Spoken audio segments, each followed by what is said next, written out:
there's a reason why we seek out that comfort. Our brains are expensive, and it would be better not to run it. In fact, it would be ideal to keep our brains on a very low hibernating, and our bodies on hibernating. If we could just lie on the couch, eat a chip every now and then in order to continue our sustenance while watching some television that doesn't demand much thought. I mean, that's a pretty ideal from a that actually sounds kind of nice. Right, from a human physiological point of view, that's a pretty ideal existence, right? That's essentially paradise for your body, temporarily. Yeah. So there is that. Of course, the ancient Greeks and Romans referred to this as the vices of the rich flesh, or something. The flesh, right? If you look at Greek statues,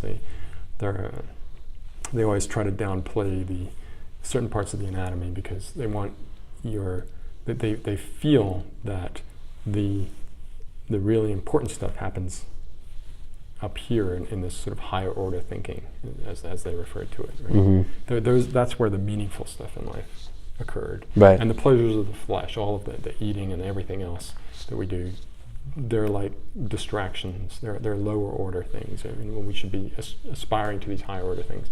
I mean, that's how the ancient Romans and Greeks talked about this. Right. And I don't really like to talk about higher order and lower order things because it's important. But I think that implies a kind of a hierarchy, a binary hierarchy, which doesn't encompass the fullness of life. Yeah. Exactly. Yeah. And it's one of the beauties of life, I think, is just how amazingly diverse and complex, and just there are so many different people who have different experiences and different views and different everything. It's exciting to learn all the. It's like the most intricate puzzle you could ever come across. Well, you can spend an entire lifetime learning one person. Absolutely, let alone 6 or 7 billion others, right? Yeah. And it's amazing, and you learn the person, but not just the person, the context within which they live, the greater society, everything fits together. There's so much of life to experience. There's so much.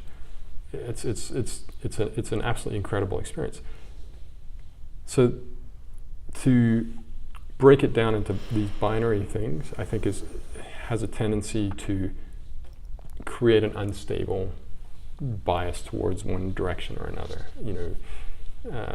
Being the opera is somehow a higher order thing, whereas graffiti is somehow a lower order. That kind of thinking, I think, could be interpreted from a higher order, lower order type of hierarchy. But graffiti has its place. There's an artistic value in it, and you look at the artists that are in the street art space, from Basquiat to Banksy and all these artists. I mean, they're the expression and the various commentaries, and there's a lot. Right. There's a lot of complexity, a lot of interest, and as someone who enjoys experiencing life, it's incredible to see all these different forms and to try and label them into, opera is somehow a higher order art, whereas street art is somehow lower order.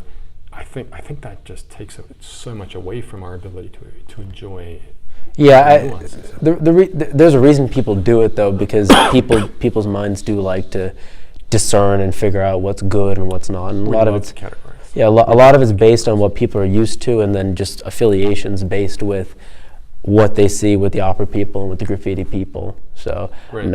Not saying that that's the right way to look at it, but that is the thinking behind it. We love categorizing things, and there's a benefit to that, which comes back to the simplicity and simplicity. I can operate if I can put a whole bunch of things into a box and label that box mentally, then I can say, okay, if I see any of the things that fall into this category, it's this, and then I can move on. So right. There's that saves some brain power. So now we're back to that's an efficient use of our time, so we can be more efficient about how we run our days. So we like to categorize things. There's a benefit to it.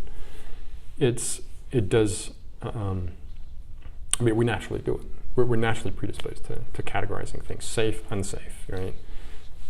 All these types, essentially, that's part of our our ability to stay alive through all the different things comes from being able to categorize things very quickly, sort things out, understand things. You watch a baby as they develop, they'll sit there and taste everything, try everything. They'll have no fear, or very little fear. There's a few things that they will naturally fear, but mostly they won't realize how dangerous a lot of things are, and you have to go through that process of explaining hot, not hot, all this sort of stuff. And so they're forming these categories that help them, because without it, if we had to evaluate every single thing in detail, we would never get out of our front door, right? Right. So yes, we naturally, as humans, are categorizers. That's one thing we do. It's one thing we're good at as well, is putting things into categories. So good that we overdo it. Yeah, and this explains the underlying reason as to why we end up seeing a lot of the simplistic judgments that people make and things like that, because there's a reason why all of the problems that we like to complain about are there, and a lot of it's just based in evolutionary survival.